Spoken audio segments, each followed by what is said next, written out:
Hello and welcome to the Managing Madrid Podcast. A very, very somber Kiyan Sobhani sitting here. I'm not even going to call this therapy. It's not even therapy. I don't know what it is. It's just going to be almost like an illogical, emotional rant because of what we saw. I got to tell you something, guys.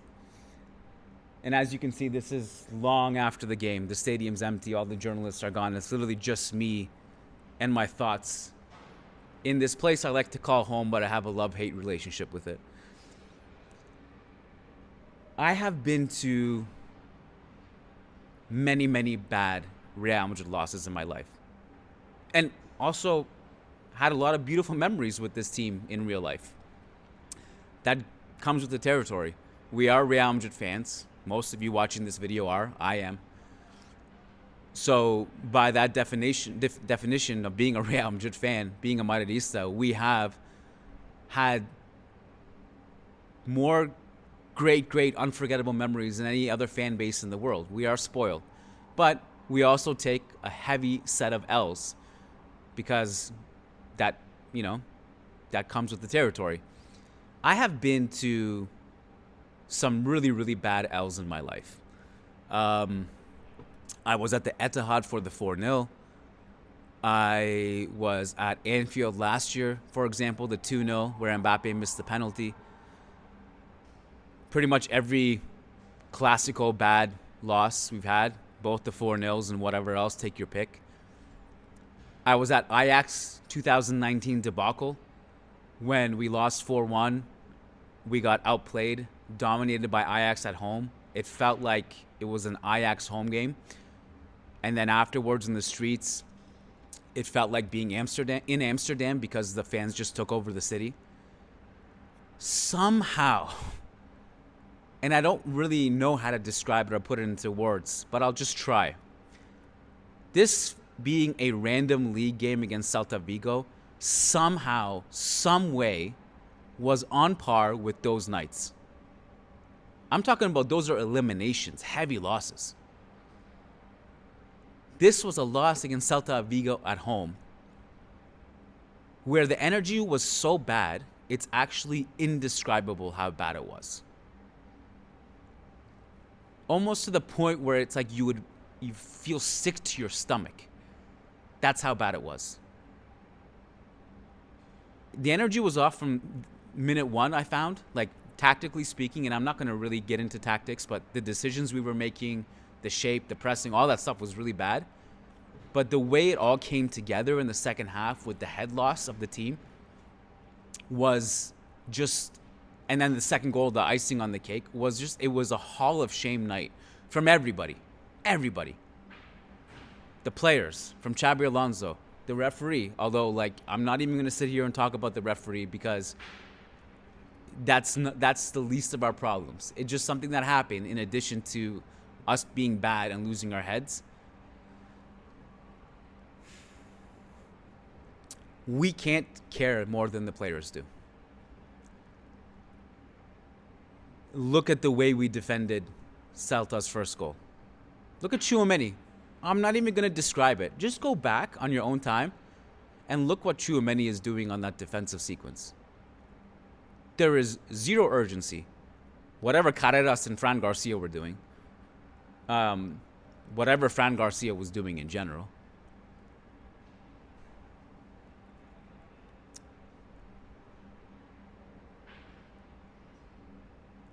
I don't really know how we got here. We had 5-point lead in the league. 5 points. The team should have built on that and gotten better. I won't even call it stagnation. It's literally been regression. I honestly am shocked at how we got here. This should have been a celebration of sorts. This was your first game back at the Bernabeu in 6 games. I feel bad for all the fans who came out.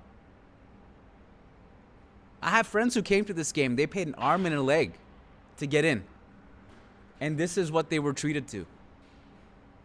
It was embarrassing. It was an embarrassing night from everybody. The effort was bad.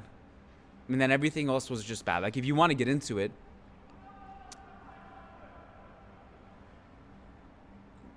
look at just the team's decision-making from the beginning. When Celta pressed, how easily they made us uncomfortable.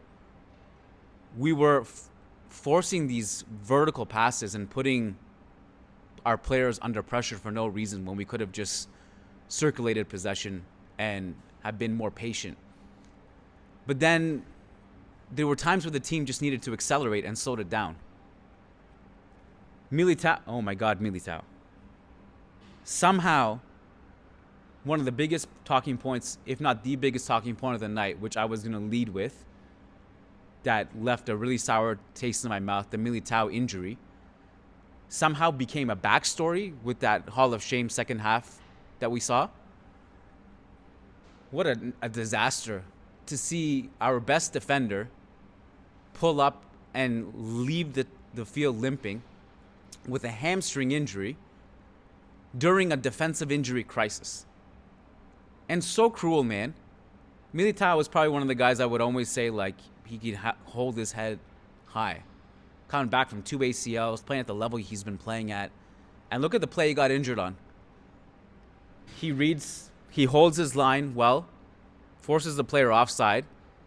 Of course, the referee doesn't call offside in that moment because, this is 2025. We let the play go on. If there's a goal, we call it back, check the VAR, whatever.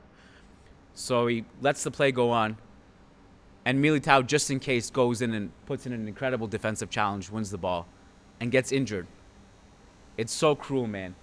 And obviously just a horrible situation, and I hope it's not as serious. We're going to find out more tomorrow, but I don't know. There's not much optimism with that. Hopefully it's not too bad.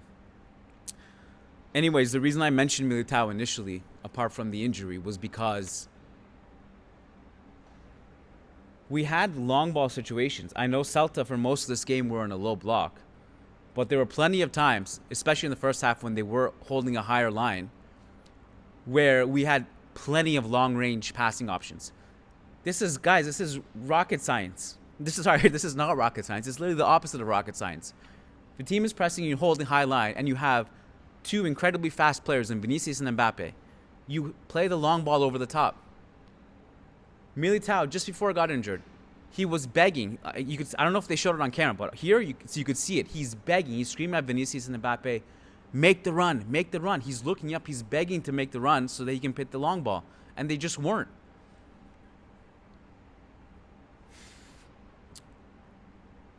We had no right wing. Arda Güler's playing narrow. And that problem gets compounded when Raul Asensio is your right back. He has zero attacking tendencies. Like, there were plenty of times where we had the ball on that side, we're waiting for an overload or someone to make that run, and there's no one there. So there was zero threat from the right side. Eventually, I think what Xabi came to the realization at halftime was to put Fede more on the right wing. Then ultimately, obviously, he brought in Rodrigo for Asensio. Does anybody have confidence in Rodrigo to do anything at this point? I certainly wasn't infused with confidence with that sub, although I understood the logic behind it because he can go on the right wing.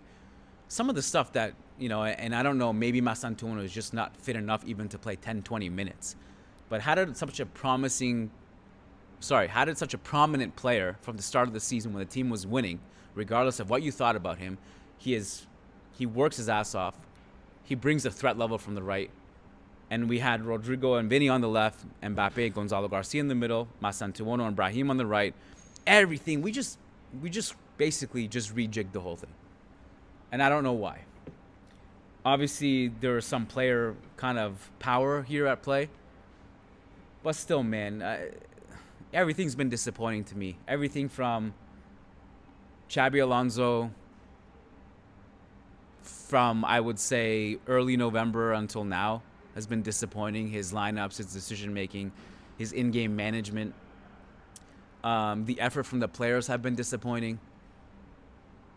Some players, work hard, but their production is falling off a cliff. So I'm just going to sit here. I'm just being real with you. I'm honestly being just very honest and very raw. This is, I think, part of my job, and what I like to do is try to be as authentic as possible. and not sugarcoated. But I don't know. Like, do you blame me? I don't think anybody would blame me to be just really, really down after a game like this. Again, it should have been a celebration. It should have been a point of, a return home. Give the fans something to celebrate. Give them a show. And it was just so flat, so disappointing.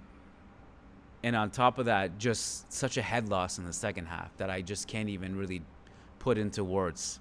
I don't even know what I've said so far. I honestly couldn't tell you what I've said and I haven't said, just sitting here, just rambling.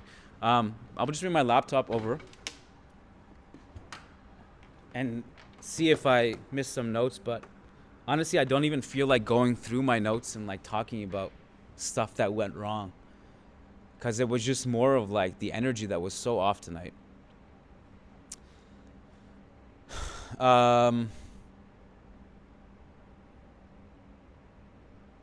I still don't really truly understand what happened in those 3 minutes where Fran Garcia eventually ended with the red card.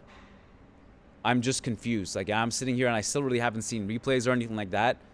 All I know was just the most confusing and weirdest 3 minutes I've seen, I think, in person, because it started with Jude Bellingham getting a yellow for coming on the field, I guess, when he wasn't supposed to. I'm not entirely sure. I missed the part. I know he was bleeding. I don't know why he was bleeding. Like, did he get hit? And then Fran Garcia, double yellow. And then I still don't really know why Carreras got a red card at the end. I think someone else on the bench got a red card too. That's the other thing. Like, it should not be the main talking point. And did I even mention it yet? The referee was bad. And it's already a low bar for La Liga refereeing.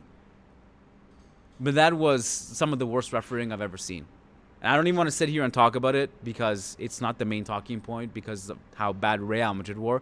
Real Madrid lost because of themselves, not because of the referee. But on top of that, to add fuel to the fire, the ref was just out of his mind. Even like little things like I haven't seen replays of like the potential penalties on Vinny, for example, but the fact that he plays advantage on a counterattack that we had and then sees that we're in a good position and then calls it back for a foul just because a Celta player won't get up. How about the fact that we had a quick throw where I think it was Fede who gets into the box and the referee blows the whistle for an imaginary VAR check that was completely not necessary. The leniency for Celta players, but the fact that we would get a yellow for breathing on somebody's neck. Referee was terrible, but again, it's not the main talking point, I don't think. Lucas said this on Twitter. I agree with him. And I know he doesn't like it, but Fede has to play right back in all these minutes where Trent and Carvajal cannot be on the field. Asensio just does not. I love Asensio, by the way. I think he at least put some effort in, but he's not.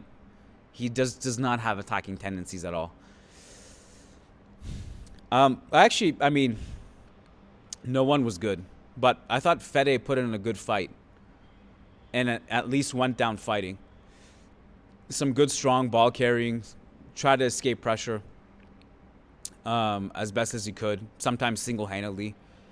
I just the build-up was confusing. No one really understood their assignments. I'm starting to come around to the idea that, if you're going to play Goulet and Bellingham together and sacrifice the width in favor of just redundancy and overlapping runs from both of those guys, it's probably just better to go to a 4-3-3 than to have both those guys.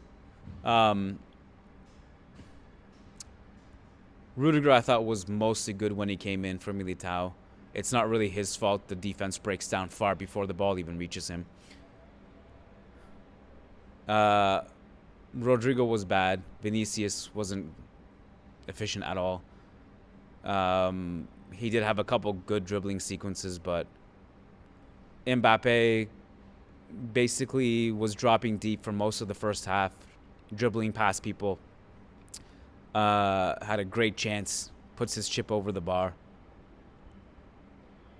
Gonzalo Garcia, when he came in, I was so confused because there was one play where the ball rolls around the 6-yard box in the second half and no one gets on the end of it. And I'm like, literally like here searching for Gonzalo Garcia. Like, where's GG? Like, GG would have pounced on that. He was playing like right back. I was so confused. Like, you finally bring in GG and why is he out there? I was so confused. Nothing in this game made sense. Not a single thing in this game made sense. Nothing. So, anyways, it's Sunday, midnight. I'm going to go home and eat, gather myself for Tuesday, which is a long-ass day, Bebas and the Bernabeu, for a lot of pre-game training and press conferences from Xabi Alonso, Pep Guardiola, whatever they send for the players as well. So we're going to do a Manchester City preview on Tuesday from the Bernabeu. And then Wednesday, it's only for members, the post-game show. So if you want access to Manchester City post-game, there's actually a Black Friday sale right now. Code Black Friday, one word, patreon.com/Managing Madrid. The biggest post-game show of every month is for members only. It's our way of saying thank you to all the members. And also, it's the biggest game of the month. I don't know what else to tell you. It's Manchester City coming to town. And boy, there's going to be some fireworks after that one. And they better be celebratory, because if they repeat what they did tonight against City, which I would be shocked if they did, because it would be so inexcusable and such a bad sign of everybody's character if that happened again. But boy, if they repeat this against City, there's going to be some bad fireworks. I'll tell you that. All right, guys. I'm out of here. Thanks for bearing with me on the most depressing podcast I think I've ever done. And I'm signing off. Peace out from the beautiful Bernabeu. Hala Madrid. Always.